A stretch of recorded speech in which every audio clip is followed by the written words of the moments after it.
নমস্কাৰ জেআৰজি ব্লগলৈ পুনৰবাৰ সকলোকে স্বাগতম জনাইছোঁ। আজি আমি এনে এটা বিষয় আলোচনা কৰিবলৈ লৈছোঁ যিটো বিষয়ে আমাৰ জীৱনৰ প্ৰতিটো খোজতে প্ৰভাৱ বিস্তাৰ কৰে। সেই বিষয়টো যদিও অৰ্থনীতিৰ হয় কিন্তু বিষয়টো আমাৰ জীৱনৰ লগত ওতঃপ্ৰোতভাৱে সম্পৰ্কিত হয়।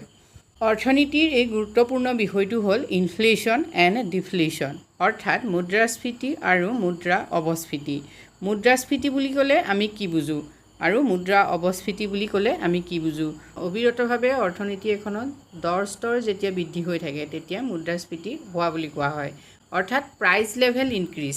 আমি যদি সংজ্ঞাবদ্ধ কৰিব খোজোঁ তেতিয়াহ'লে চোৱা, এই constant increase in the price of goods and services over time, মানে প্ৰতি সময়তে দ্ৰব্য আৰু সেৱাৰ দৰ বৃদ্ধি হোৱাটোৱেই হ'ল ইনফ্লেশ্যন। ডিফ্লেশ্যনত কি হয়? প্ৰাইজেছ ডিক্লাইন, অৰ্থাৎ দৰ হ্ৰাস হয়। মানি ইনক্ৰিজেছ পাৰ্চেজিং পাৱাৰ, মুদ্ৰাৰ ক্ৰয় ক্ষমতা বৃদ্ধি হয়। And it takes less units of currency to purchase the same units of goods and services. কি হয়? কম টকাৰে একে পৰিমাণৰ দ্ৰব্য আৰু সেৱা ক্ৰয় কৰিব পাৰে। ইনফ্লেশ্যনত কি হৈছে? প্ৰাইচ ৰাইজ, অৰ্থাৎ দৰ বৃদ্ধি হয়। Money loses its purchasing power, মুদ্ৰাই ইয়াৰ পাৰ্চেজিং পাৱাৰ অৰ্থাৎ ক্ৰয় ক্ষমতা কি কৰে? হেৰুৱায়। And it takes more units of currency to purchase the same units of goods or services, অৰ্থাৎ একে দ্ৰব্য আৰু সেৱা ক্ৰয় কৰিবলৈ ই অধিক পৰিমাণৰ টকা খৰচ কৰিবলগীয়া হয়। গতিকে মুদ্ৰাস্ফীতি আৰু মুদ্ৰা অৱস্ফীতি দুয়োটা অপ'জিট ডাইৰেকশ্যনত থাকে। এটাত প্ৰাইচ লেভেল ইনক্ৰিজ হ'ব আৰু এটাত প্ৰাইচ লেভেল ডিক্ৰিজ হ'ব। ডিফ্লেশ্যনক আমি ৰেটত দেখুৱাব পাৰোঁ যে deflation occurs when the inflation rate falls below' 0%। Inflation rate যদি 0%তকৈ কমি যায় তেতিয়া ডিফ্লেশ্যন হোৱা বুলি কোৱা হয়। মুদ্ৰাস্ফীতিৰ বিভিন্ন ধৰণৰ প্ৰকাৰ আছে। প্ৰথমটো হ'ল ডিমাণ্ড পুল ইনফ্লেশ্যন, অৰ্থাৎ চাহিদাজনিত মুদ্ৰাস্ফীতি। চাহিদাজনিত মুদ্ৰাস্ফীতিত সাধাৰণতে কি হয়? সামগ্ৰিক চাহিদা সামগ্ৰিক যোগানতকৈ বেছি হয়, মানে aggregate demand greater than aggregate supply যদি হয় তেতিয়া সেইটোক ডিমাণ্ড পুল ইনফ্লেশ্যন বুলি কোৱা হয়, অৰ্থাৎ চাহিদাজনিত মুদ্ৰাস্ফীতি।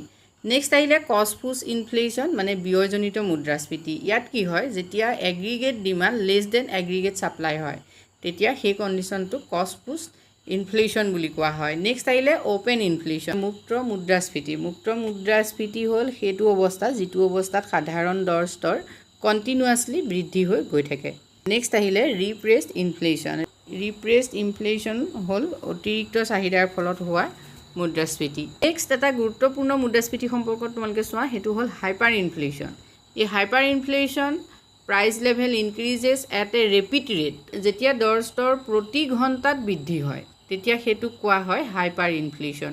যদি অৰ্থনীতিখনত মাহে 50%তকৈ বেছি মুদ্ৰাস্ফীতি হাৰ হৈছে তেতিয়াহ'লে সেইটোক হাইপাৰ ইনফ্লেশ্যন বুলি কোৱা হয়। নেক্সট আহিলে ক্ৰিপিং ইনফ্লেশ্যন।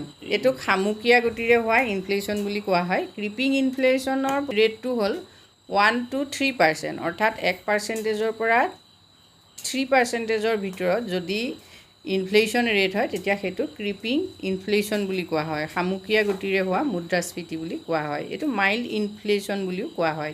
নেক্সট আহিলে মডাৰেট ইনফ্লেশ্যন। মডাৰেট ইনফ্লেশ্যনৰ ৰেটটো হ'ল 15 to 30%, অৰ্থাৎ 15ৰ পৰা 30%ৰ ভিতৰত যদি মুদ্ৰাস্ফীতি হাৰ হয় তেতিয়া সেইটো মডাৰেট ইনফ্লেশ্যন বুলি কোৱা হয়। মুদ্ৰাস্ফীতি কেনেকৈ যোগ কৰা হয়, মানে আমি যদি মেজাৰ্ছবিলাক চাওঁ, ইনফ্লেশ্যন কেনেকৈ মেজাৰ কৰা হয় তাৰে কেইটামান পদ্ধতি তোমালোকে জানি থোৱা। এটা হ'ল CPI, মানে কনজিউমাৰ প্ৰাইচ ইণ্ডেক্স ব্যৱহাৰ কৰি মুদ্ৰাস্ফীতি উলিওৱা হয়। নেক্সট আহিলে প্ৰডিউচাৰ প্ৰাইচ ইণ্ডেক্স, মানে PPI ব্যৱহাৰ কৰি পেলাই মুদ্ৰাস্ফীতি পৰিমাপ কৰা হয়। নেক্সট আহিলে এমপ্লয়মেণ্ট কষ্ট ট্ৰেণ্ডছ, যিটোক ECT বুলি কোৱা হয়। এই পদ্ধতি ব্যৱহাৰ কৰিও মুদ্ৰাস্ফীতি পৰিমাপ কৰিব পাৰি। আজি ভিডিঅ'টোত আমি তোমালোকৰ বাবে মুদ্ৰাস্ফীতি সম্পৰ্কত সম্যক ধাৰণা দিবলৈ চেষ্টা কৰিছোঁ। যদি ভিডিঅ'টোৱে তোমালোকক উপকৃত কৰিছে তেতিয়াহ'লে কমেণ্ট কৰিবলৈ নাপাহৰিবা। আজিলৈ ইমানেই, ধন্যবাদ।